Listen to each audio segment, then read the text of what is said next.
Mecca മണ്ണില് ഇസ്ലാം എന്ന് പറയുന്ന മനോഹരമായ പ്രത്യയശാസ്ത്രത്തെ കൊള്ളരുതാത്തതാണെന്ന് പറഞ്ഞ് തള്ളിക്കളയാ ഒരുത്തരും തലയെടുത്തും രംഗത്ത് വരൂല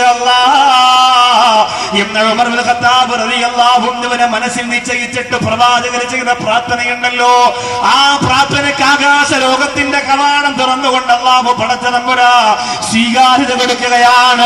മുഹമ്മദേ, നീ പ്രാപ്തനാണെന്ന് വിളിച്ചവരുടെ മുമ്പിലേക്ക് യുദ്ധത്തിന്റെ പ്രതീകമായി പ്രസരിപ്പോടുകൂടി അല്ലാഹുവിന്റെ റസൂൽ സല്ലല്ലാഹു അലൈഹി വസല്ലമ തങ്ങളുടെ വിരൽത്തുമ്പ് പിടിച്ച് കടന്നു വരികയാ. മുഹമ്മദ് നബി സല്ലല്ലാഹു അലൈഹി വസല്ലമ തങ്ങളുടെ തല വെട്ടിയെടുക്കുമെന്ന് വീരവാരം മുഴക്കിയിട്ട് ഇന്ന് വരെ ഊരിയവാണ് രക്തം പുരളാതെ ഉറയിലിട്ട ചരിത്രമില്ലാത്ത ഉമർ എന്ന് പറയുന്ന ധീരനായ രക്തസാക്ഷിയാകാൻ കുതിച്ച അവസാനം അല്ലാഹു പടച്ചതമ്പുരാന്റെ പൊരുത്തം നേടി മരണപ്പെട്ടു പോകുന്ന വലിയൊരു പദവിയിലേക്ക് എത്തുന്ന നിർണായകമായ യാത്രയില് ഉമർ ഖത്താബ് റളിയല്ലാഹു അൻഹു ഊരിപ്പിടിച്ച വാളുമായേന മുഹമ്മദ് എവിടെ എന്ന് ചോദിച്ചുകൊണ്ട് കടന്നുപോയപ്പോ മക്കാ മണ്ണിന്റെ പർവ്വതങ്ങള് കിടുകിടാ വിറച്ചു പോലെങ്കില് അല്ലാഹുവിന്റെ റസൂൽ സല്ലല്ലാഹു അലൈഹി വസല്ലമ തങ്ങളുടെ പിരിമുമ്പിൽ ചെന്നിട്ട് ആ പരിശുദ്ധ വചനം കണ്ടിട്ട് വാളു വലിച്ചൂരിയിട്ട് പ്രവാചകനെ വാരി പുറന്നുകൊണ്ട് അശ്ഹദു അല്ലാ ഇലാഹ ഇല്ലല്ലാഹ് വഅശ്ഹദു അന്നക റസൂലുള്ളാഹ് ഷഹാദത്തിന്റെ മനോഹരമായ മഹത്തായ ആ ധ്വനി ഇങ്ങനെ നാവിൻ തുമ്പിലൂടെ തപ്പിക്കളിച്ചു പോയപ്പോ മക്കാ മണ്ണ് മുഴുവനും പുളകം കൊണ്ടുപോയെന്ന ചരിത്രം പറയുകയാ. അന്ന് മുതലാണ് ഇസ്ലാമിന്റെ പുതിയ ഒരു വഴിത്തിരി ഉണ്ടാകുന്നത്. കരുത്തനാര ശക്തനാര ഈ ഉമർ എന്ന് പറയുന്ന യുവാവ് മുത്തുനബി തങ്ങളോടൊപ്പം കടന്നു വന്നപ്പോ പിന്നെ തന്റെ ജീവിതത്തിന്റെ പ്രധാനപ്പെട്ട സമയം ഇസ്ലാമിനെതിരെ ചിലവഴിച്ചു പോയതിന്റെ പേരില് നബി തങ്ങളെ കൊല്ലാൻ ഈ വാള് കൈ കൊണ്ടാണല്ലോ എടുത്തതെന്ന ചിന്തയുടെ പേരില് നബിതങ്ങളെ കുറ്റപ്പെടുത്താൻ ആ മുത്തറസൂല് വാരിപ്പുണർന്ന ഇസ്ലാമിന്റെ പ്രത്യയശാസ്ത്രത്തെ കരുവാനിത്തേക്ക് ആ രംഗത്ത് വന്നു എന്ന ചിന്തയുടെ പേരില് ആ ഉമർ ഖത്താബ് റളിയല്ലാഹു അൻഹു തനിക്ക് ശേഷിക്കുന്ന യുവത്വത്തിന്റെ സമയം മുഴുവനും പിന്നെ പടച്ചവന് വേണ്ടി വിനിയോഗിക്കുകയാ. ഒരു നിഴല് പോലെ തന്റെ ജീവിതത്തിന്റെ പ്രസരിപ്പുള്ള സമയം അല്ലാഹുവിന്റെ റസൂൽ നബി മുഹമ്മദ് മുസ്തഫ സല്ലല്ലാഹു അലൈഹി വസല്ലമ തങ്ങൾക്ക് എഴുതി കൊടുക്കുകയാ. എന്നിട്ടോ ആ യുവത്വം മുഴുവനും പടച്ചതമ്പുരാന് വേണ്ടി സമർപ്പിച്ച് അല്ലാഹു തന്ന ആരോഗ്യത്തെ സമ്പത്തിനെ തിരിച്ചാ പടച്ചവന് വേണ്ടി കൊടുത്തപ്പോ ഇതാ ലക്ഷക്കണക്കിന് ഹാജിമാര് ഹജ്ജ് കിടന്ന് മക്കത്തിൽ നിന്ന് മദീനത്തേക്ക് പോവുകയാണ്. ആ മദീനത്ത് നിന്ന് ആദ്യം നബി തങ്ങൾക്ക് സലാം പറഞ്ഞ, പിന്നെ അബൂബക്കർ സിദ്ദീഖ് റളിയല്ലാഹു അൻഹുവിന് സലാം പറഞ്ഞ, പിന്നെ മൂന്നാമത് സലാം പറയുന്നത് ആർക്കാ? സയ്യിദുനാ ഉമർ ഇബ്നുൽ ഖത്താബ്. ആരംഭ റസൂലിനെ കൊല്ലാൻ വേണ്ടി വാളെടുത്ത യുവത്വത്തിന്റെ കയ്യെ എങ്ങനെയാണ് മുത്തുനബി തങ്ങൾ മുത്തം കൊടുക്കുന്ന കയ്യാക്കി മാറ്റിയത്? എന്തഴിക്കോട് കടപ്പുറത്ത് വന്ന പ്രിയപ്പെട്ട ചെറുപ്പക്കാരാ, കള്ളും കഞ്ചാവും പെൺകുട്ടികളുടെ മതാലസകളാകുന്ന സുന്ദരികളുടെ ശരീരത്തിന്റെ ഭൂമികളും അമ്മാനമാടുന്ന കരങ്ങൾക്ക് ആരംഭ റസൂലിന്റെ ചുണ്ട് സമർപ്പിക്കുന്ന മുത്തം കൊടുക്കാൻ കഴിയില്ല പൊന്നുമോനെ. അതിന് വരാനുള്ള വഴിയാണ് ഇവിടെ തുറന്നു തരാ പോകുന്നത്. കള്ള് കേസിൽ, കഞ്ചാവ് കേസിൽ, പെണ്ണ് കേസിൽ പിടിക്കപ്പെട്ട് പ്രിയപ്പെട്ട മാതാവിന്റെ മുമ്പിലൂടെ പോലീസുകാർ ചവിട്ടിലേച്ചു കൊണ്ടുപോകുന്ന ചീനളിഞ്ഞു പോലെ യുവാവായി നിന്റെ പ്രസരിപ്പുള്ള സമയത്ത് നശിപ്പിച്ചു കളയാനല്ല എന്റെ പ്രിയപ്പെട്ട ചെറുപ്പക്കാരാ ഒരുങ്ങേണ്ടത്. മുഅ്മിനെന്ന് പറഞ്ഞാൽ ആരാ? അവന് പരലോകത്തിന് വേണ്ടി ഭക്ഷണം തയ്യാറാക്കി വെക്കുന്നവനാ. ശിരകളിൽ ചൂട് പിടിക്കുന്ന മദ്യത്തിന്റെ മദിരാശയുടെ ഇടിയിൽ കിടന്നുകൊണ്ട് ആരംഭ റസൂലിനെ പരസ്യമായി അവഹേളിക്കുന്ന ആധുനിക കാലഘട്ടത്തിലെ കന്നുകാലികളായിട്ട് അഴിക്കോട്ടുള്ള എന്റെ ചെറുപ്പക്കാരെ അതപ്പതിച്ചു പോകാതിരിക്കാനാണ്. അഴിക്കോട് കടപ്പുറത്തിന്റെ ഭാഗത്ത് ഒരു ഉമ്മയും എന്റെ പൊന്നുമോൻ ഇങ്ങനെയായി പോയല്ലോ, എന്റെ പൊന്നുമോൻ എന്നെ ചവിട്ടിയല്ലോ, എന്റെ പൊന്നുമോൻ എന്നെ ഭീഷണിപ്പെടുത്തിയല്ലോ, എന്റെ പൊന്നുമോൻ എന്നെ കൊന്നുകളയുമല്ലോ എന്ന ചിന്തയോട് ആശങ്കപ്പെട്ട് കഴിയാതിരിക്കാനാ 14, 15, 16 വയസ്സ് പ്രായമായ കൊടുങ്ങല്ലൂരിൽ അഴിക്കോടുള്ള എന്റെ പ്രിയപ്പെട്ട പെങ്ങന്മാർക്ക് ബാത്റൂമിലേക്കൊന്ന് കുളിക്കാൻ കയറണമെങ്കിൽ ഇക്ക ഇവിടെയുണ്ടോ, എനിക്ക് പേടിയാവുകയാണെന്ന് പറഞ്ഞ് കുളിക്കുന്ന ഗതികേട് വരാതിരിക്കാനാണ്. അല്ലാഹുവേ, ഈ ഉമ്മത്തിനെ നീ കാക്കണേ പടച്ചവനെ. ഫീമാ അഫ്നാ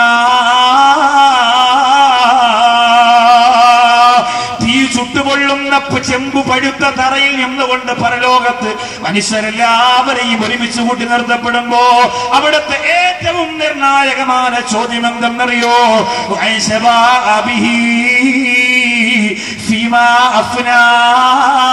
നിന്റെ ചെറുപ്പകാലം നീ എങ്ങനെ ചിലവഴിച്ചെന്നാ? അതിന് മറുപടി കൊടുക്കാൻ പറ്റുന്ന പാകത്തിലാക്കി എടുക്കണം നമ്മുടെ യുവത്വത്തെ. പ്രായം ചെന്ന ഇവിടെ ഇരിക്കുന്ന പ്രിയപ്പെട്ട സഹോദരങ്ങൾ, പുറത്തൊരുപാട് പേർ നിൽക്കുന്നു, കയറിയിരിക്കാൻ പറയുക. പ്രായം ചെന്ന ഒരുപാട് പ്രിയപ്പെട്ട സഹോദരങ്ങൾ, ഒരുപാട് സഹോദരിമാർ ഇപ്പൊ ചിന്തിക്കും, ഉസ്താദെ യുവത്വത്തെ കുറിച്ച് പറഞ്ഞതുകൊണ്ട് നമുക്ക് എന്ത് നേട്ടമാണ് ഉണ്ടാവുക? നമ്മൾ ഒരുപാട് പ്രായമായല്ലോ, 60 വയസ്സായി, 70 വയസ്സായി, 80 വയസ്സായി. ഇനി ഉസ്താദ് ഇന്നത്തെ ഈ വാതുകൊണ്ട് നമുക്ക് എന്ത് നേട്ടം? ഇന്നത്തെ വാതുകൊണ്ട് ഏറ്റവും കൂടുതൽ നേട്ടം ഉണ്ടാകുമെന്ന് നിങ്ങൾക്ക്. കാരണം എന്താ? ഞാനിത് പറഞ്ഞുകൊണ്ടിരിക്കുമ്പോ നിങ്ങളുടെ മനസ്സിൽ നിങ്ങളുടെ ചെറുപ്പകാലം ഓർമ്മ വരും. അഴിക്കോട് ബീച്ചിൽ കറങ്ങി നടന്നതും, കപ്പലണ്ടി കടല കുറച്ചുകൊണ്ട് താത്താടെ പുറകെ നടന്നതും, കടത്തിണ്ണയിൽ വന്നിരുന്നതും, ടെക്സ്റ്റൈൽസിൽ പോയി വായനോട്ടം നടത്തിയതൊക്കെ ഓർമ്മ വരും. അതൊക്കെ ചിന്തിച്ചിട്ട് അല്ലാഹുവേ, എന്റെ ചെറുപ്പകാലം ഞാൻ അങ്ങനെ ചിലവഴിച്ച് നശിപ്പിച്ചു കളഞ്ഞവരാണല്ലോ എന്ന് ചിന്തിച്ചൊരു സങ്കടം വന്നിട്ടൊന്ന് കരഞ്ഞ്, അച്ഛവനെ പരലോകത്തിനെ പിടിച്ചു നിർത്തരുത്, ഇപ്പൊ എനിക്ക് കെൽപ്പില്ലാത്ത സമയമാണ്, പക്ഷേ എനിക്ക് നീ ആയുസ് തന്നല്ലോ, വീണ്ടും വിചാരത്തിനുള്ള ഒരു സമയം തന്നല്ലോ, അതുകൊണ്ട് ആ സമയത്തെ ഞാൻ ഇനി ഇവിടെ നമ്മോട്ട് നിനക്ക് വേണ്ടി ചെലവഴിക്കാം. ഏറ്റവും കൂടുതൽ യുവത്വത്തെ കുറിച്ച് പറയുമ്പോൾ ഉപകാരം ഉണ്ടാവുന്നത് പ്രായം ചെന്ന പ്രിയപ്പെട്ട സഹോദരിമാർക്കും സഹോദരങ്ങൾക്കുമാണ്. രണ്ടാമതേ ഉള്ളൂ യുവാക്കൾക്ക്. അപ്പൊ അതുകൊണ്ട് നിങ്ങൾക്ക് വേണ്ടിയല്ല എന്നൊരു തോന്നൽ നിങ്ങൾക്ക് വേണ്ട. പക്ഷെ നിങ്ങളിന്ന് ഏകദേശം യുവത്വത്തെ കുറിച്ച് നമ്മളൊന്ന് വിചിന്തനം നടത്തി നോക്കിയാൽ എല്ലാവരും കാണാൻ വളരെ ബെസ്റ്റാണ്. ഒന്നിനൊരു കുറവില്ല. മസിലില്ലാത്ത ചെറുപ്പക്കാരില്ല ഇന്ന്. 2 ദിവസം ജിമ്മിന് പോകും, 3ന്റെ ഒന്ന് ഇറുവിയ ടീഷർട്ട് വാങ്ങും കടയിൽ നിന്ന്, എന്നിട്ട് ഇങ്ങനെ നടക്കലാണ്. കല്യാണ വീട്ടിലും മൊബൈലിൽ സെൽഫിയിലും മരണ വീട്ടിലും ഒക്കെ ആ മസിൽ, അത് കാണിക്കണ്ടെന്നല്ല, മസിലൊക്കെ ഇരുന്നോട്ടെ. ഞാൻ പറഞ്ഞത് ശാരീരികമായി കേടുപാടുകൾ എന്റെ പ്രിയപ്പെട്ട ചെറുപ്പക്കാർ മാറ്റിക്കൊണ്ടിരിക്കുന്നു. സൗന്ദര്യത്തിന്റെ വിഷയത്തിൽ മുടിയിലാണെങ്കിലും മീശയിലാണെങ്കിലും താടിയിലാണെങ്കിലും മുഖത്താണെങ്കിലും എന്തൊക്കെ പേക്കോലങ്ങൾ വരച്ചു വെക്കാൻ പറ്റോ അതൊക്കെ വരച്ചു വെക്കും. പല കോലത്തിലുള്ള തലകൾ കാണാം, പല കോലത്തിലുള്ള പാന്റുകൾ കാണാം. ആ വിഷയത്തിലൊക്കെ യുവാക്കൾ ഒരു പരിധിവരെ നിങ്ങൾ പറയും കാണാനുള്ള സ്റ്റൈലിൽ അവർ നല്ല ഒരു യുവത്വത്തിന്റെ പ്രസരിപ്പിൽ തന്നെയാണ്. പക്ഷേ ഇവിടെ ഗൗരവത്തോടുകൂടി ചിന്തിക്കേണ്ടത് മനസ്സിനെ കുറിച്ചാണ്. ഒരു നാടിന്റെ യുവാക്കൾ നന്നാകുന്നത് അവരുടെ മനസ്സ് ക്ലിയർ ആകുമ്പോഴാണ്. പക്ഷെ അല്ലാഹുവിന്റെ ഖുർആൻ പറഞ്ഞ ഒരു വാക്കുണ്ട്,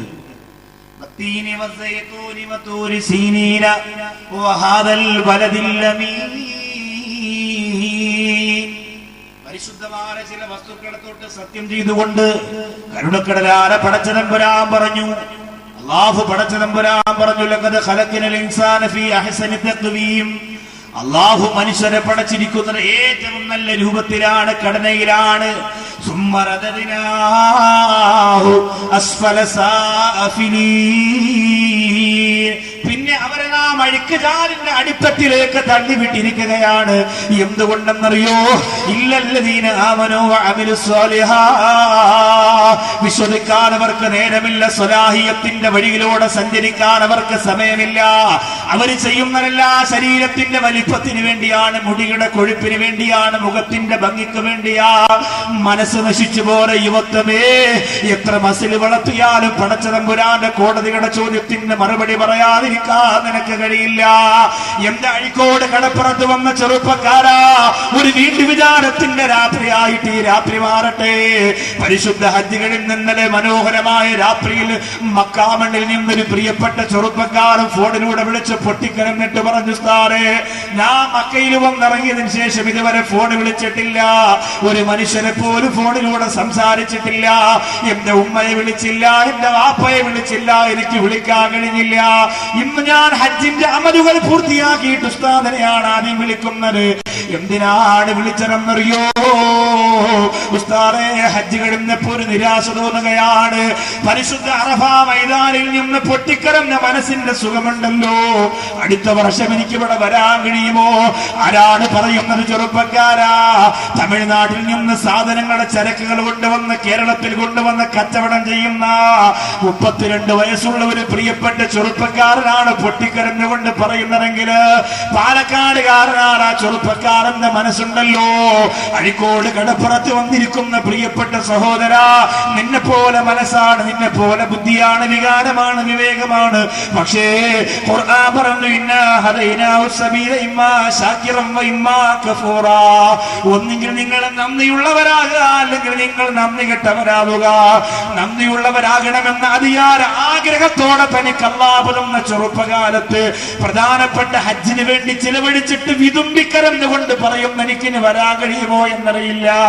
എന്ത് സുഖമായിരുന്നു മിനയിലൊന്ന് കിടക്കാ, എന്ത് രസമായിരുന്നു മുസ്തലിഫയിലെ രാപാർക്ക, എത്ര ഭംഗിയായിരുന്നു ത്യാഗം ചെയ്ത് ചൂട് സഹിക്കാനാകാതെ വിയർത്തൊഴുകുമ്പോഴും ലബ്ബൈക്കല്ലോ എന്ന് പറഞ്ഞ് അള്ളാന്റെ മുമ്പ് ചെന്ന് പൊട്ടിക്കരയാൻ എന്ത് സുഖമായിരുന്നു. ആ സുഖം നിനക്ക് നഷ്ടപ്പെട്ടു പോയല്ലോ ചെറുപ്പക്കാരാ. ആ സുഖത്തെക്കാളും മദാലസകളുടെ സുഖം തേടിയിട്ട് എന്റെ പ്രിയപ്പെട്ട ചെറുപ്പക്കാരെ അനഞ്ഞു തിരിയാ. എന്തേ നിങ്ങളുടെ മനസ്സിനെ പിശാച് വലിച്ചഴച്ചു കൊണ്ടുപോയോ? എന്തേ നിങ്ങളുടെ ഇസ്ലാമിയത്ത് നിങ്ങൾക്ക് നഷ്ടപ്പെട്ടു പോയോ? മനസ്സിന്റെ സൗന്ദര്യത്തിലേക്ക് മടങ്ങി വരണം ചെറുപ്പക്കാരാ.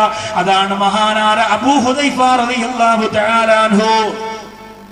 അബൂ ഹുദൈഫ റളിയല്ലാഹു അൻഹു തന്റെ പ്രിയപ്പെട്ട സുന്ദരിയായ, ആരും കണ്ടിട്ടില്ലാത്ത അതീവ സുന്ദരിയായ ഭംഗിയുള്ള ഈമാനുള്ള തന്റെ പ്രിയപ്പെട്ട പെങ്ങൾക്കൊരു വിവാഹാലോചന നടത്തുകയാണ്. മഹാനായ അബൂ ഹുദൈഫ റളിയല്ലാഹു തആല അൻഹു അടിമയായ സാലിം എന്ന് പറയുന്ന മനുഷ്യനെയാണ് വിവാഹം കഴിച്ചു കൊടുക്കാൻ തീരുമാനിച്ചത്. നാട് മുഴുവൻ ചർച്ചയായി. അടിമയായ സാലിമിന് അബൂ ഹുദൈഫ എന്ന മഹാനായ മനുഷ്യന്റെ സുന്ദരിയായ പെങ്ങളെ കൊടുക്കുകയോ? വല്ലാത്ത അത്ഭുതം തന്നെയാണ്. ആര് പറഞ്ഞിട്ടും അബൂ ഹുദൈഫ കേൾക്കുന്നില്ല. ആര് പറഞ്ഞിട്ടും അബൂ ഹുദൈഫക്ക് മനസ്സിലാകുന്നില്ല.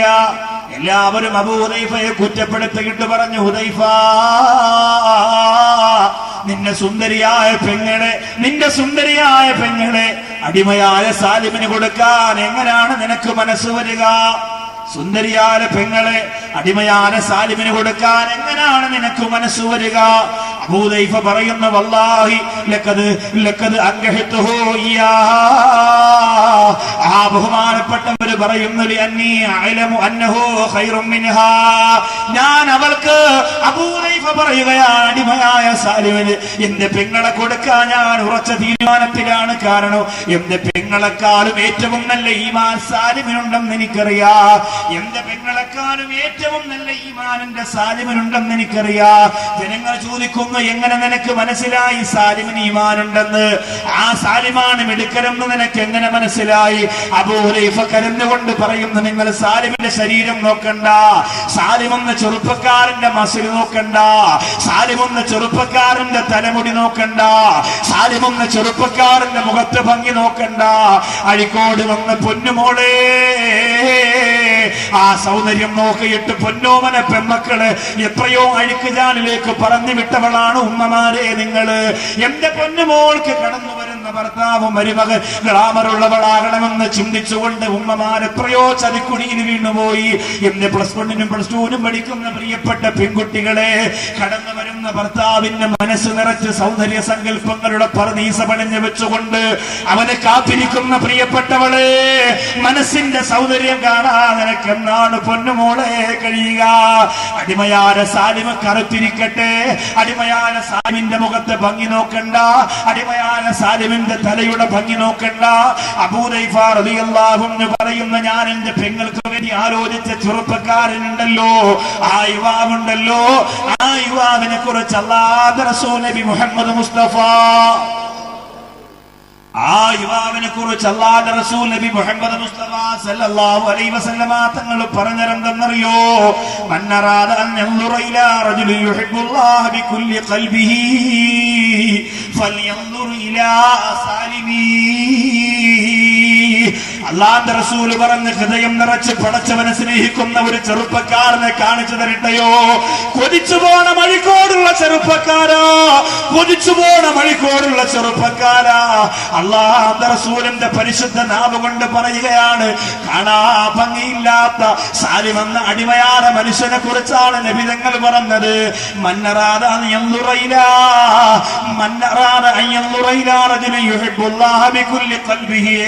ഹൃദയം നിറച്ച് പടച്ച തമ്പുരാനെ സ്നേഹിക്കുന്ന ഒരു യുവാവിനെ നിങ്ങൾക്ക് കാണണമോ? ഹൃദയം നിറച്ച് പടച്ച തമ്പുരാനെ ഇഷ്ടപ്പെടുന്ന ഒരു ചെറുപ്പക്കാരൻ നിങ്ങൾക്ക് കാണണമോ?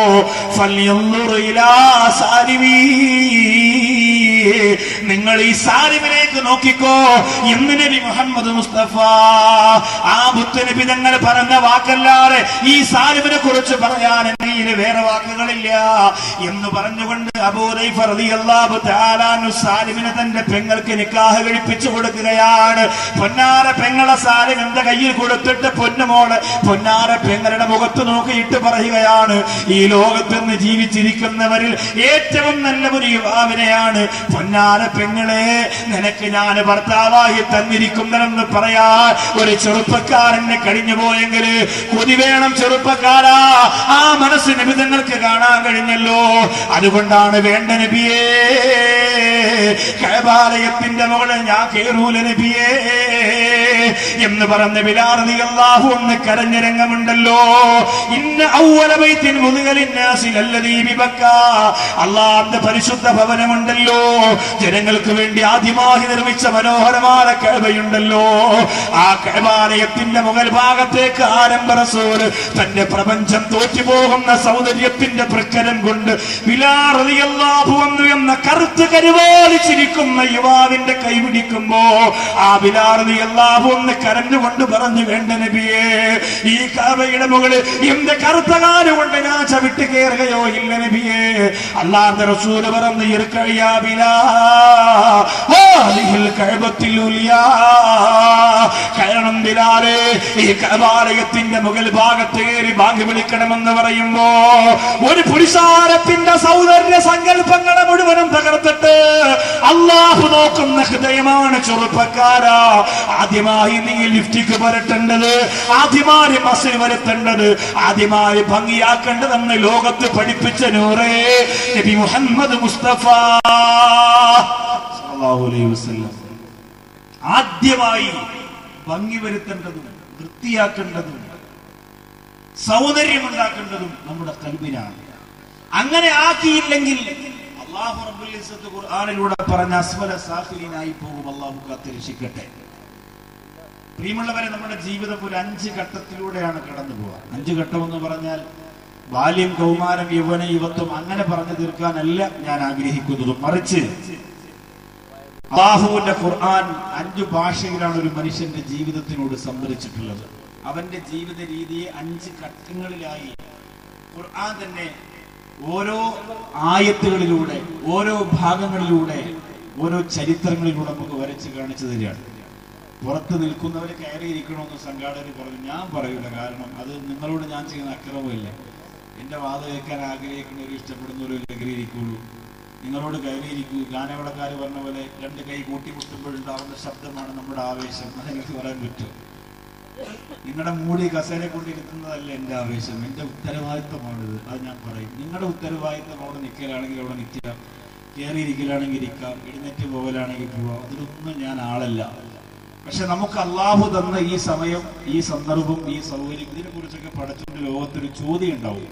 അപ്പൊ നിങ്ങളോട് കയറിയിരിക്കാൻ ഞാൻ പറയൂല. സംഘാടകർ എഴുതുന്നത് അതുപോലെ ഞാൻ വായിച്ചെന്ന് മാത്രമേ ഉള്ളൂ. ഒരു സദസ്സിന് സംഘാടകർ ഇങ്ങനെ തരാനും പാടില്ല. കാരണം നിങ്ങളുടെ നാട്ടിലൊരു വാത് വെക്കുമ്പോൾ ആ വാത് കേൾക്കാൻ വരുന്നവർക്ക് നിങ്ങൾ പരമാവധി ചെയ്യാനുള്ള സൗകര്യം ചെയ്തു കൊടുത്തിട്ടുണ്ട്. അപ്പൊ അവര് കടന്നിരിക്കാൻ ആഗ്രഹിക്കുന്നെങ്കിൽ കടന്നിരിക്കും. ദൂരെ ഇരിക്കുന്ന മുമ്പിലോട്ട് ഇരുന്ന പ്രതിഫലം കിട്ടുമെന്ന് എല്ലാവർക്കും അറിയാം. ഏറ്റവും രണ്ടാമത്തെ വരി ഇരിക്കുന്ന ആളിനെക്കാളും 1% പ്രതിഫലം എന്തായാലും ഒന്നാമത്തെ വരി ഇരിക്കുന്ന ആളിന് കിട്ടും. അത് ഇസ്ലാമിന്റെ നിയമമാണ്.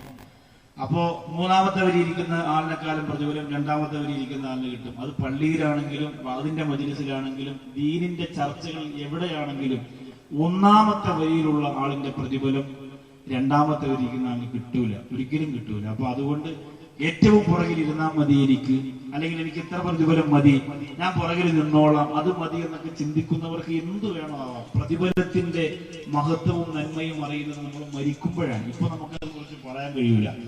മരിച്ചവരാരും വന്ന് നമ്മളോട് വാങ്ങു പറയാനും പോകുന്നില്ല.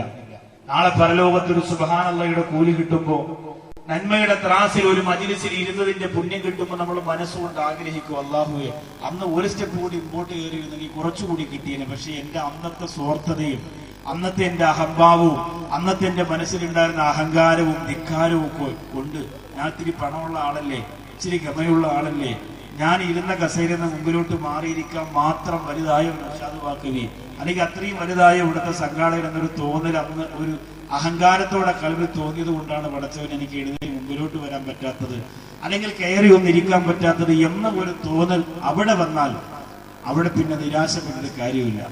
ഇവിടെയാണെങ്കിൽ നമുക്ക് പരിഹരിക്കാൻ പറ്റുന്ന സമയമുണ്ട്, സാഹചര്യമുണ്ട്, അന്തരീക്ഷമുണ്ട്. പടച്ചോന്റെ ലോകത്ത് പോയിട്ട് പിന്നെ മടങ്ങി ഒന്ന് പരിഹരിക്കാൻ പറ്റൂല. അത് പഠിച്ചതായതുകൊണ്ട് നിങ്ങളോട് പറഞ്ഞത് മാത്രം. ബാക്കിയൊക്കെ നിങ്ങൾ സ്വയം ഇവിടെ നിന്ന് ആലോചിച്ചിട്ട് ചെയ്യാം. അല്ലാഹു തആല അനുഗ്രഹിക്കട്ടെ. ഇപ്പൊ നമ്മുടെ നാട്ടില് കഴിഞ്ഞ ആഴ്ചയിൽ ഞാൻ അറിഞ്ഞ 2 മരണങ്ങളിൽ 2 നമ്മൾ ആലോചിക്കണം, 2 വളരെ ഒരു വല്ലാത്ത സങ്കടം വരുത്തുന്ന മരണം. ഒന്ന് ഷാഫി എന്ന സഹോദരൻ 12:30 മണിയായപ്പോ അദ്ദേഹത്തിന് നെഞ്ചുവേദന വരികയാണ്. നെഞ്ചുവേദന എന്ന് പറഞ്ഞാൽ ആർക്കും വരാം. രാവിലെ ഓണം പോയതുകൊണ്ട് വരൂല എന്നൊന്നും പറയാൻ പറ്റൂല. ഞാൻ രാവിലെ ഷട്ടിൽ ബാറ്റ് കളിക്കുക, അതുകൊണ്ട് എനിക്ക് നെഞ്ചുവേദന വരില്ല ഒന്നും പറയാൻ പറ്റൂല.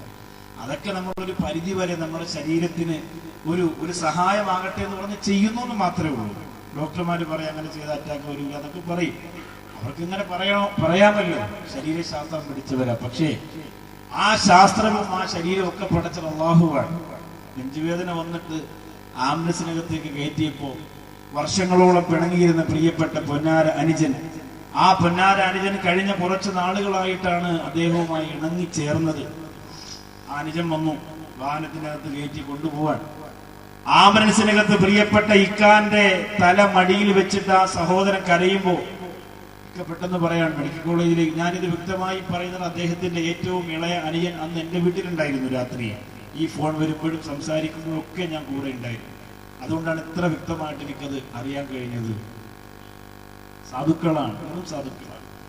അദ്ദേഹം പോക്കറ്റിൽ നിന്നൊരു തുണ്ടെടുത്ത് അനുജന്റെ കയ്യിലേക്ക് കൊടുത്തിട്ട് പറഞ്ഞു, എനിക്ക് വല്ലാത്ത വേദനയുണ്ട്, ഹോസ്പിറ്റലിൽ നിന്ന് തിരിച്ച് വീട്ടിലേക്ക് എത്തും എന്നെനിക്ക് തോന്നുന്നില്ല. ഈ ലിസ്റ്റ് എന്റെ പൊന്നുമോളെ ഇപ്പൊ ഈ അടുത്ത് കല്യാണം നടത്തിയപ്പോ കുറെ കാശ് ഞാൻ വാങ്ങിയിരുന്നു, അതിന്റെ കടമാണ്. അത് ആ കടം നിലനിൽക്കുമ്പോൾ ഞാൻ കവറിലേക്ക് പോയാൽ എനിക്കൊരു സമാധാനം കിട്ടൂല. എല്ലാവരും പാവപ്പെട്ടവരാണ്. ആ കടം വീടാൻ സഹോദരങ്ങൾക്കോ അദ്ദേഹത്തിനോ കഴിവില്ല. ലോണും പലിശയൊക്കെ എടുത്തിട്ടുള്ള കടമാണ്. ഒരു സമാധാനമില്ല. വളരെ സങ്കടത്തിൽ ആ പ്രിയപ്പെട്ട സഹോദരൻ ആ കാര്യം പറഞ്ഞ് ഏൽപ്പിച്ചു. 15 മിനിറ്റിനകത്ത് മരണപ്പെടുക. ആര് ചിന്തിച്ചു തന്റെ പ്രിയപ്പെട്ട സഹധർമ്മിണിയോടൊത്ത് കിടന്നുറങ്ങിയ പ്രിയപ്പെട്ട സഹോദരനാണ്. അത്രേ ഉള്ളൂ ജീവിതം. അഹങ്കാരവും അഹന്തയും തോന്നിവാസവും കൊണ്ട് ഒരു നന്മയെ നശിപ്പിച്ച് കളയാൻ ആഗ്രഹിക്കുന്നവർക്ക് എന്തുമാകാം. ധിക്കാരത്തോടുകൂടി മാറി നിൽക്കാം, അല്ലേ? അഹംഭാവത്തോടുകൂടി നിസ്സഹകരണം പ്രഖ്യാപിക്കാം.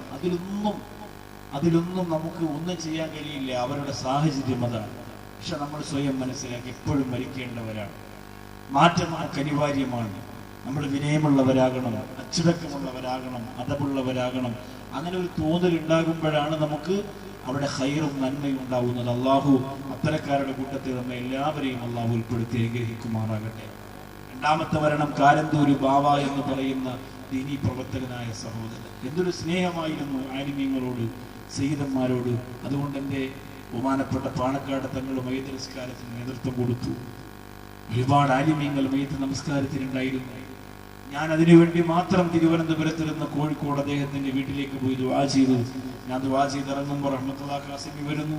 അങ്ങനെ ഓരോ ഉസ്താദുമാരും വന്ന് ദുആ ചെയ്തു പോകുമ്പോൾ അടുത്തടുത്ത ആലിമീങ്ങൾ വന്നുകൊണ്ടിരിക്കുന്നു. ഇത്രയും ഉലമാക്കളുടെ ദുആ, മുതഅല്ലിമീങ്ങളുടെ പ്രാർത്ഥന, ദീനീ ഖിദ്മത്തിന്റെ പേരിൽ അദ്ദേഹത്തിന് അല്ലാഹു കൊടുത്തെങ്കിൽ അദ്ദേഹം ഇത്ര പെട്ടെന്ന് മരിക്കുമെന്ന് കരുതിയില്ല എന്ന് പറഞ്ഞ് കെട്ടിപ്പിടിച്ചിട്ടാണ് മോൻ നിലവിളിച്ച് കരഞ്ഞു പറഞ്ഞത്, ഉസ്താദേ വീട്ടിന്റെ ബറക്കത്തും ഐശ്വര്യവും എല്ലാം വാപ്പച്ചിയായിരുന്നു, അപ്പച്ചി ഇത്ര പെട്ടെന്ന് പോകുന്ന ഞങ്ങൾ കരുതി. ഇതാണ് മനുഷ്യന്റെ അവസ്ഥ.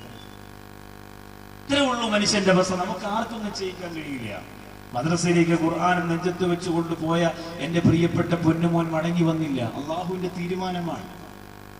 ജീവിതത്തിന്റെ ഒരു ഭാഗത്തേക്ക് പോലും കാലെടുത്ത് വെച്ചിട്ടില്ല. നിങ്ങൾ ചിന്തിച്ചു നോക്കി, ഇത്രേ ഉള്ളൂ മനുഷ്യന്റെ അവസ്ഥ. അവിടെയാണ് നമ്മൾ സ്വാർത്ഥതയ്ക്ക് വേണ്ടി, അയൽവാസികളോടുള്ള ധിക്കാരത്തിന് വേണ്ടി, പണത്തിന് വേണ്ടി, പവറിന് വേണ്ടി നമ്മുടെ വിലപ്പെട്ട നന്മകളെ ദുനിയാവിന്റെ സുഖത്തിന് വേണ്ടി കുഴിച്ചു മൂടുന്നത് എവിടെയാണ്? അങ്ങനെയുള്ള ആളുകളോടാണ് മണിക്കൂറുകളോളം നിങ്ങളൊന്ന് കയറിയിരിക്കൂ എന്ന് പറയേണ്ടി വരുന്നത്. എന്തുകൊണ്ടാ? ആത്മീയത കുറഞ്ഞുപോയ, ആഖിറ ചിന്ത കുറഞ്ഞുപോയ ഭൗതികവാദികൾ കൂടിയ സ്ഥലമായതുകൊണ്ടാണ്. ഇവിടെ അങ്ങനെ ആവരുത് എന്ന് ദുആ ചെയ്യുന്നു എപ്പോഴും. കാരണം കടലടുത്താണ്, ദുരിതങ്ങൾക്ക് സാധ്യതകൾ ഏറെയുള്ള പ്രദേശങ്ങളാണ്. അള്ളാഹുവേ, പടച്ചവനെ, ഇന്നാട്ടിലെ പാവപ്പെട്ടവരാണ്, നീ കാത്തിരിക്കണേ റബ്ബേ. 10-40ഓളം ചെറുപ്പക്കാർ, എല്ലാവരും വലിയ ജോലിയൊന്നും ഉള്ളവരല്ല, സാധുക്കളാണ്. എല്ലാവരും അവരുടെ പരിശ്രമഫലമായ ഒരു രോഗിക്ക് മരുന്ന് വാങ്ങാൻ പറ്റിയാൽ അപേക്ഷകൾ എടുത്ത് കയ്യിൽ വെച്ചിട്ട് പൊട്ടിക്കരയുന്ന ആ പ്രിയപ്പെട്ട സഹോദരനെ ഇറങ്ങി തിരിച്ചത് നിങ്ങളുടെ മുന്നിൽ അധികാരം കാണിക്കാനും ധിക്കാരം കാണിക്കാനും ഈ പേര് പറഞ്ഞുകൊണ്ട് നിങ്ങളുടെ മുന്നിൽ ആളായി നടക്കാനുമല്ല. അതവർക്ക് ആഗ്രഹമില്ല. അവരെ പോലെ തന്നെ വെറും സാധുക്കളാണ്. അവരെ സഹായിക്കാൻ ഇറങ്ങി തിരിച്ചവരാണ്. അള്ളാഹു അനുഗ്രഹിക്കട്ടെ, അള്ളാഹു കബൂൽ ചെയ്യട്ടെ. അള്ളാഹു പരിചയപ്പെടുത്തുന്നത് പല ഘട്ടങ്ങളിലൂടെയാണ് ജീവിതം പോകുന്നത്. ഒന്ന് ലൈബ്, ഒന്ന് കളിയാണ്. നമ്മൾ ജനിച്ച ഉടൻ നമുക്ക് പിന്നെ ജീവിതത്തിലുള്ളത് കളി മാത്രമാണ്. കുഞ്ഞു പ്രായം നിങ്ങൾ ചിന്തിച്ചു നോക്കിയേ, കുഞ്ഞു പ്രായം. പെൺകുട്ടികളാണെങ്കിൽ പാവകളോട് ഇഷ്ടം, ആൺകുട്ടികളാണെങ്കിൽ തോക്ക്, JCB അങ്ങനെയുള്ള സാധനങ്ങളോട് ഇഷ്ടം, കളിക്കാൻ വേണ്ടിയിട്ടാണ്. പെൺകുട്ടികളാണെങ്കിൽ നമ്മുടെ നാട്ടിലൊക്കെ പറയും കഞ്ഞിയും കറിയും എന്ന് പറയും. കഞ്ഞിയും കറിയും കളിക്കും. പെൺകുട്ടികളാണെങ്കിൽ ചിരട്ട എടുത്തു വെക്കുക, മണ്ണിടുക, അടിയിൽ വിറക് വെച്ച് കത്തിക്കുക, എന്നിട്ട് ഇങ്ങനെ അരി ഇളക്കി കൊടുക്കുക. മീനെന്ന് പറഞ്ഞിട്ട് വൃക്ഷത്തിന്റെ ഇല കൊണ്ടുവന്നിട്ട് ഇങ്ങനെ ഇലയാണ് ഈ സൂറ കിട്ടിയെന്നൊക്കെ പറഞ്ഞ് സംസാരിച്ചിട്ട് ഇങ്ങനെ അറുത്തെടുക്കുക. അതൊരു കളിയാണ് അവർക്ക്. പിന്നെന്താ, പാറകളി. ഇന്ന് പിന്നെ വാട്സപ്പും ഫേസ്ബുക്കും ഒക്കെ ആയതുകൊണ്ട് ആ കളിയൊക്കെ മാറി വലിയ കളിയിലേക്കാണ് നമ്മൾ കുഞ്ഞുമക്കൾ കയറുക. അത് പോട്ടെ, പറയാൻ നേരമില്ല. ആൺകുട്ടികളാണെങ്കിൽ അത് മാറി കള്ളനും പോലീസ് കളിക്കുന്നു. അനിയൻ പോലീസ്, ജ്യേഷ്ഠൻ കള്ളൻ, അവനെ ഓടിക്കുന്നു, പിടിക്കുന്നു. എന്നിട്ട് ക്രിക്കറ്റ് കളിക്കുന്നു, ഫുട്ബോൾ കളിക്കുന്നു, വാപ്പാടെ നെഞ്ചത്ത് കയറി കളിക്കുന്നു. അങ്ങനെ കളിയും ചിരിയുമായി ആൺകുട്ടികൾ അവരുടെ രീതിയിൽ കാര്യങ്ങൾ മുമ്പോട്ട് കൊണ്ടുപോകുന്നു. പെൺകുട്ടികൾ അവരുടെ രീതിയിൽ. അള്ളാഹു പരിചയപ്പെടുത്തുന്നത് ജീവിതത്തിന്റെ ആദ്യകാലം ലൈബാണ്, വെറും കളി മാത്രമാണ്. വെറും കളി മാത്രം. അവർക്ക് വേറൊന്നും അറിയില്ല. ആ പ്രായത്തിലാണ് ചില ഉമ്മമാർ പറയുന്നത് മക്കളെ നോക്കിയിട്ട്, നിനക്ക് ഇച്ചിരി കളി കൂടുണ്ട്. പറയാൻ പാടില്ല, കളി കൂടണം. കളിയുടെ പ്രായമാണ്, അത് ഇസ്ലാം പറയുന്ന മാർഗമാണ്. 2, കളിയുടെ പ്രായം അങ്ങോട്ട് വിട്ടുകഴിഞ്ഞാൽ പിന്നെ വരുന്നത് ലഘുവാണ്. ലഘു എന്ന് പറഞ്ഞാൽ വിനോദം. പിന്നെ വിനോദമാണ് യാത്ര ചെയ്യുക. അതുപോലെ തന്നെ ആ കൂട്ടുകാരും ഇങ്ങനെ ഒരു സന്തോഷം, വിനോദം. ഒരു 5 വയസ്സൊക്കെ കൊണ്ട് കഴിയുമ്പോൾ പിന്നെ വിനോദമായി. 3ാമത്തെ ഘട്ടം സീനത്ത്, ഭംഗിയാണ്. 10 വയസ്സൊക്കെ കഴിയുമ്പോൾ അവനിങ്ങനെ നോക്കും, മീശയൊക്കെ വന്ന് തുടങ്ങിയ മോക്ക് ഇങ്ങനെ നോക്കി, ഗ്ലാമറൊക്കെ ഉണ്ടോ, മുടിയൊക്കെ ഇങ്ങനെ അങ്ങനെ അങ്ങനെയൊക്കെ. 3ാമത്തെ ഘട്ടം അതാണ്. എന്താണ്? സീനത്ത്, ഭംഗിയുണ്ടോ. പെൺകുട്ടികളും അങ്ങനെ തന്നെ കണ്ണാടിയുടെ മുമ്പിൽ പോയി നിൽക്കും. എന്നിട്ട് ഉമ്മാരുടെ അടുത്ത് ചേർന്ന് നിൽക്കും. ഉമ്മാടെ അതേ പൊക്കമായിട്ടുണ്ടോ, ഉമ്മായെക്കാലം സുന്ദരിയായിട്ടുണ്ടോ, അങ്ങനെ ചേർന്ന് നിൽക്കും. മുഖത്ത് എന്തെങ്കിലും കുരു വരുന്നുണ്ടോ എന്ന് നോക്കും. അപ്പൊ പരസ്യം കാണും. ഒരു കുരു ആദ്യം വന്നപ്പോൾ എന്റെ കൂട്ടുകാരിയാണ് പരിചയപ്പെടുത്തി തന്നത്, ചന്ദ്രിക സോപ്പ്. അത് വാങ്ങിത്തേക്കും. 2ാമതൊരു കുരു കൂടെ വരും. അങ്ങനെ ചന്ദ്രികയെ കുരു കൊണ്ടുപോകണമെന്ന് ദുആ ചെയ്തുകൊണ്ട് അടുത്ത മെഡിമിക്സ് വാങ്ങിക്കും. അങ്ങനെ ഓരോ സോപ്പ് കമ്പനിയും പിരാക്കും നശിപ്പിച്ച് എല്ലാം തകർത്തിട്ട് സൗന്ദര്യത്തിന് വേണ്ടി ഒരു പെണ്ണ് ഓടും. അത് ഈ പ്രായം തുടങ്ങുന്ന അള്ളാഹുവിന്റെ ദീൻ പറഞ്ഞ 3ാമത്തെ ഘട്ടമാണ് സീനത്ത്, ഭംഗിക്ക് വേണ്ടി അലയുന്ന സമയം. യുവാക്കളും അങ്ങനെ തന്നെ, യുവതികളും അങ്ങനെ തന്നെ. 4ാമത്തെ ഘട്ടം തഫാഖുർ, അന്തസ്സിന്റെ ഘട്ടമാണ്. അന്തസ്സിന് വേണ്ടി, പെരുമയ്ക്ക് വേണ്ടി നടക്കുന്ന ഘട്ടം. പൈസ ഒന്നുമില്ലെങ്കിലും നമ്മളങ്ങനെ വീടുണ്ട്, പാപ്പാക്ക് എങ്ങനെയുണ്ട്, ഉമ്മാക്ക് ഇങ്ങനെയുണ്ട്, ഞാൻ അവിടെ ഗൾഫിൽ അറബി എന്ന് പറഞ്ഞാൽ ഞാൻ വരച്ചവരെ നിൽക്കുന്ന അറബിയാണ്. അല്ലാഹു. അങ്ങനെ കുറെ കാര്യങ്ങൾ അങ്ങനെ പറഞ്ഞു നടക്കുക, വേറൊന്നുമില്ല. അവസാന ഘട്ടം തകാസുർ, ആർത്തിയാണ്, പണത്തിന് വേണ്ടി. അല്ലെ, പ്രായം കൂടുമ്പോഴാണ് ആർത്തി. മഴ ഇങ്ങനെ പെയ്തിറങ്ങുമ്പോ വാപ്പ മൺവെട്ടിയുമായിട്ട് മുറ്റത്ത് കിടന്ന് ഇങ്ങനെ മണ്ണ് കോരിയിടും. മക്കള് പറയും, വാപ്പ മഴ നനഞ്ഞൂടാ, അസുഖം വരില്ലേ?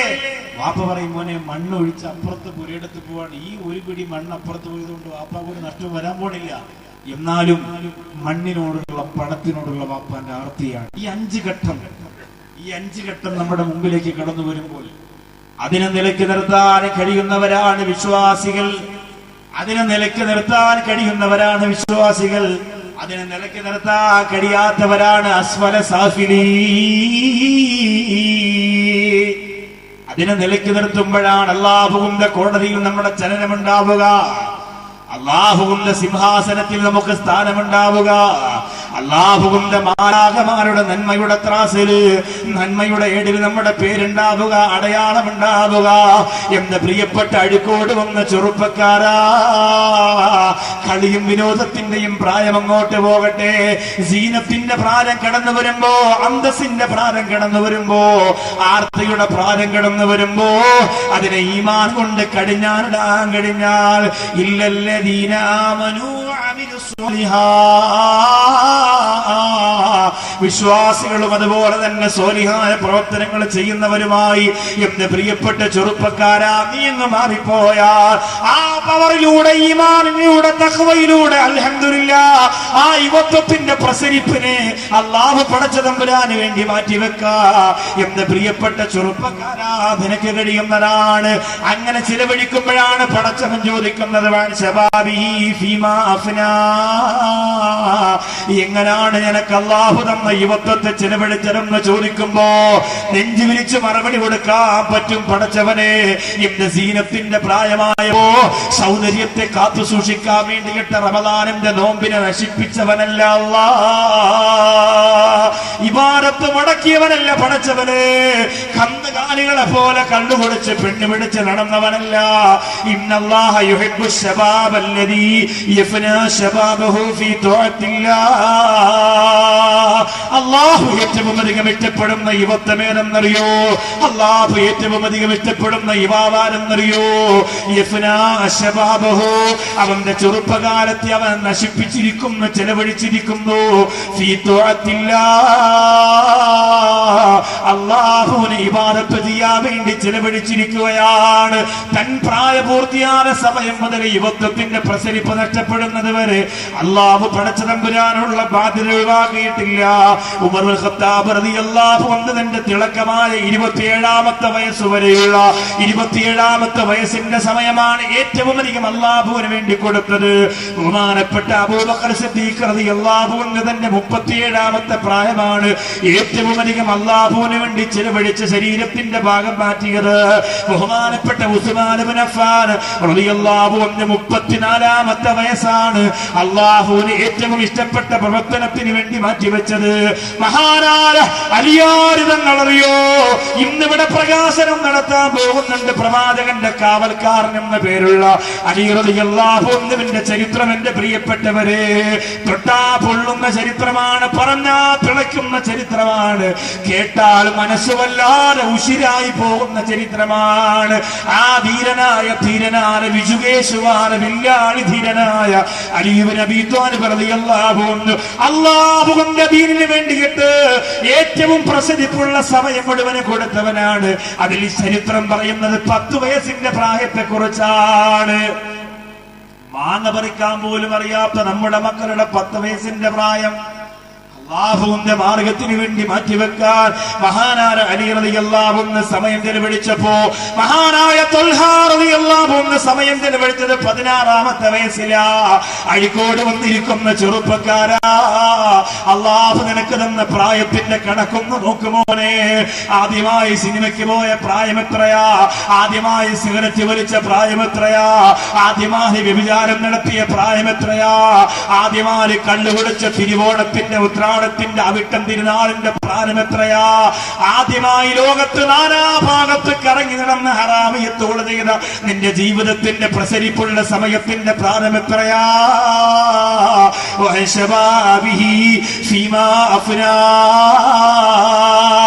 അല്ലാഹ് ചോദിക്കുമ്പോ എന്ത് മറുപടി പറയും? അഴിക്കോടുള്ള ചെറുപ്പക്കാരാ, അതെ മഹാനായ ത്വൽഹാ റളിയല്ലാഹു അൻഹു 16-ാമത്തെ വയസ്സ് അല്ലാഹുവിന് വേണ്ടി എഴുതി കൊടുത്ത മഹാനാണ്.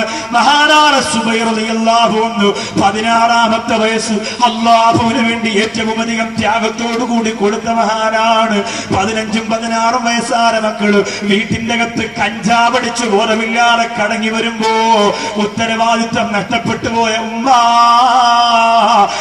മക്കളെ പ്രസവിച്ചിട്ട് കന്നുകാലികളെ പോലെ ചാപ്പാട് മാത്രം കൊടുത്ത് സീരിയലിന്റെയും സിനിമയുടെയും മുമ്പിൽ തറവറ്റിയിരുന്നിട്ട് മക്കളെ നോക്കാൻ സമയം കിട്ടാത്ത കൊടുങ്ങല്ലൂർ അഴിക്കോടുള്ള ഉമ്മമാരെ 16-ാമത്തെ വയസ്സാണ് മഹാനായ സുബൈർ റളിയല്ലാഹു അൻഹു അല്ലാഹുവിന് വേണ്ടി ഏറ്റവും അധികം ത്യാഗം ചെയ്ത പ്രാരം കൊടുത്തത്. മഹാനായ സഅദ് റളിയല്ലാഹു അൻഹു കൊടുത്തതോ 17-ാമത്തെ വയസ്സാണ്. 17-ാമത്തെ വയസ്സാണ്. രക്തത്തിളപ്പുന്ന പ്രായമാണ് 17ന്റെ പ്രായം. ആ പ്രാരമിലല്ലോ അല്ലാഹുവേ നിനക്കുള്ളതാണെന്ന് പറഞ്ഞത് മഹാനായ സഅദ് റളിയല്ലാഹു അൻഹുവാണ്. അബൂ ഉബൈദ റളിയല്ലാഹു അൻഹു 27-ാമത്തെ വയസ്സിലാണ് ചുഗന്ധേ ഉബൈദത്തെ എടുത്തത് അമ്മാർ ചൊരിന്ത് വരും വഴി തൊഴുകൈതമ്മ നികരേറ്റവർ യാസി ഹബീബുല്ലാഹേ തിരുമുമ്പില് കിടത്തിക്കൊണ്ടേ അബൂ ഉബൈദ റളിയല്ലാഹു അൻഹു പറഞ്ഞ നബിയേ, യുദ്ധക്കളത്തി തന്നെ എടുത്തിവിടെ കൊണ്ട് കിടത്തിയല്ലോ നബിയേ, ഞാൻ ഇവിടെ കിടന്ന് മരിച്ചാൽ ശഹീദാകോ നബിയേ. നഷ്ടപ്പെടുന്ന വേദനയാണ് അവർക്ക്. ഭാര്യ പോകുന്നതല്ല, മക്കൾ പിരിയുന്നതല്ല, ബന്ധങ്ങൾ തകരുന്നതല്ല, സമ്പത്ത് ഒഴിവാകുന്നതല്ല, ജീവൻ നഷ്ടപ്പെടുന്നതല്ല നബിയേ. അവിടെ തന്നെ ഇവിടെ എടുത്തുകൊണ്ട് കിടത്തുമ്പോ ഞാൻ ഇവിടെ കിടന്നുകൊണ്ട് മരിച്ചാൽ ശഹീദിന്റെ കൂലി കിട്ടുമോ? അല്ലാഹുവിന്റെ റസൂലാ പ്രതിഫലം കിട്ടുമെന്ന് പറഞ്ഞപ്പോ സന്തോഷത്തോടെ വാക്യകത്ത് നിറഞ്ഞിരുന്ന രക്തത്തുള്ളി പുറത്തേക്ക് തുപ്പിയിട്ട് അല്ലാഹുവിന്റെ സ്വർഗത്തിലേക്ക് പറന്നുപോലെ പച്ചക്കിളിയാകുന്ന അബൂ ഉബൈദ എന്ന ചെറുപ്പക്കാരൻ 27-ാമത്തെ വയസ്സാണ് പടച്ചവനെ കൊടുത്തിറങ്ങല്. അബ്ദുറഹ്മാൻ ഇബ്നു ഔഫ് റളിയല്ലാഹു അൻഹു ആരാ? സമ്പത്തിന്റെ വിഷയത്തിൽ വിജയേശുവായിരുന്ന അബ്ദുറഹ്മാൻ ഇബ്നു ഔഫ് റളിയല്ലാഹു അൻഹു അവസാനം ധരിക്കാൻ വസ്ത്രമില്ലാതെ പൊട്ടിക്കരഞ്ഞു പോയല്ലോ. ആ മഹാനായ അബ്ദുറഹ്മാൻ ഇബ്നു ഔഫ് റളിയല്ലാഹു അൻഹു 30-ാമത്തെ വയസ്സാണ് അല്ലാഹുവിന് വേണ്ടി ഏറ്റവും വലിയ ത്യാഗത്തോടെ സമർപ്പിച്ചത്. ചിന്തിക്കണം നമ്മൾ. ഇബ്രാഹിം നബി അലൈഹിസ്സലാമിനെ തീരെറിയുമ്പോ എത്രയായിരുന്നു വയസ്സെന്ന് എന്റെ അഴിക്കോട് വന്ന പ്രിയപ്പെട്ടവരെ നിങ്ങൾക്കറിയോ? ഖലീലുല്ലാഹി ഇബ്രാഹിം നബി അലൈഹിസ്സലാമിനെ തീരിടുമ്പോ എത്ര വയസ്സുണ്ടായിരുന്നു എന്നറിയോ? തന്റെ ശരീരം അങ്ങ് കരിഞ്ഞു പോകട്ടെ എന്ന് ചിന്തിക്കാൻ മാത്രം 90 വയസ്സെത്തിയ മനുഷ്യനായിരുന്നില്ല. ഇനി എന്ത് ചിന്തിക്കാനാണ്? മരിക്കുന്നെങ്കിൽ അള്ളാഹ്ക്ക് വേണ്ടി മരിക്കട്ടെ. 90 വയസ്സായല്ലോ. അതുകൊണ്ട് ആ കത്തിയാളുന്ന നരകാഗ്നി പോലെ വെന്തിരിയുന്ന തീക്കുണ്ടാരത്തിനകത്ത് ഇബ്രാഹിമിന്റെ ശരീരം അങ്ങ് ചെല്ലട്ടെ എന്ന് ചിന്തിച്ചത് 90-ാം പക്കത്തിലല്ല. പിന്നെയോ ആ ചരിത്രം പറയുന്നുണ്ട്. അള്ളാഹു ഖുർആനിൽ ചില യുവതയെ പരിചയപ്പെടുത്തുന്ന ഭാഗത്ത് പറയുന്നുണ്ട്. അന്നേരം ഇൻഷാ അല്ലാഹ് നിങ്ങൾക്കത് പരിചയപ്പെടുത്തി തരും. ഇബ്രാഹിം നബി അലൈഹിസ്സലാത്തു വസ്സലാമിനെ തീലെറിയുന്ന പ്രായം എന്തായിരുന്നു പറഞ്ഞു തരും. മുഅ്തത്ത് യുദ്ധത്തിന് വേണ്ടി ഇറങ്ങുമ്പോ അല്ലാഹുവിന്റെ റസൂൽ സല്ലല്ലാഹു അലൈഹി വസല്ലം തങ്ങൾ ഏറ്റവും കരുത്തരായ 3 ചെറുപ്പക്കാരാണ് വിളിച്ചത്. അവര് പതറിയില്ല. അവരുടെ ലഹരി ഈമാനായിരുന്നു, കഞ്ചാവായിരുന്നില്ല. എന്റെ വീട്ടിൽ ജോലിക്ക് വന്നിരുന്ന ഒരു പ്രിയപ്പെട്ട ചേച്ചി, അവരുടെ മകൻ, സാധാരണ നമ്മുടെ വീട്ടില് ഈ ഭക്ഷണമൊക്കെ വൈകുന്നേരം അവര് പോകുമ്പോ കുറെ ഭക്ഷണം കൊണ്ടുപോകും. അപ്പോ ചില കഴിച്ച പാത്രത്തിൽ നിന്നൊക്കെ എടുക്കുമ്പോ ചോദിക്കലുണ്ട്, എന്തിനാണ് ഇതൊക്കെ കൊണ്ടുപോവാ, വേറെ ഭക്ഷണം ഉണ്ടല്ലോ വീട്ടില് മക്കൾക്ക് കൊടുക്കാൻ. 17 വയസ്സുള്ള ഒരു മോനുണ്ട് ഉസ്താദ്, എനിക്ക് കൊടുക്കാൻ. ഇങ്ങനെ സ്നേഹമാണ് ആ മാതാവിന് മകനോടുള്ള അല്ലെങ്കിൽ മക്കളോടുള്ള. ലോകത്തുള്ള എല്ലാ മാതാപിതാക്കൾക്കും അങ്ങനെയാണ്. ആ സ്നേഹം പറഞ്ഞറിയിക്കാൻ പറ്റൂല. ഒരു ദിവസം അവർ വീട്ടിലേക്ക് വീട്ടിൽ നിന്ന് ഫോൺ വന്നു, മകൻ ആത്മഹത്യ ചെയ്തിരിക്കുക. നെഞ്ചു പൊട്ടിയിട്ട് നിലവിളിച്ചിട്ട് ആ പെങ്ങൾ ഓടിച്ചെന്നു. തൂങ്ങിയാടുന്ന അവന്റെ ശരീരത്തിന്റെ കാലിൽ പിടിച്ച് നിലവിളിച്ചു. 17 വയസ്സാണ്. ചിന്തിക്കണം എന്താ സംഭവിച്ചത്. തലേ ദിവസം രാത്രിയിൽ കഞ്ചാവ് ഉപയോഗിച്ചു. ബോധമില്ലാതെ ചെറിയെന്തോ പ്രേമനൈരാശ്യം വന്നപ്പോ ആത്മഹത്യ ചെയ്തു. അല്ലാഹുവേ, ഞങ്ങളുടെ മക്കളെ നീ കാക്കണേ റബ്ബേ. ഞങ്ങളുടെ ഖബറിനടുത്ത് വന്ന് അസ്സലാമു അലൈക്കും വാപ്പച്ചി എന്ന് പറഞ്ഞു ദുആ ചെയ്യാനുള്ള മക്കളാണ് റബ്ബേ. ബോധമില്ലാത്ത മക്കളാക്കി മാറ്റില്ല റബ്ബേ. സങ്കടമുണ്ട്.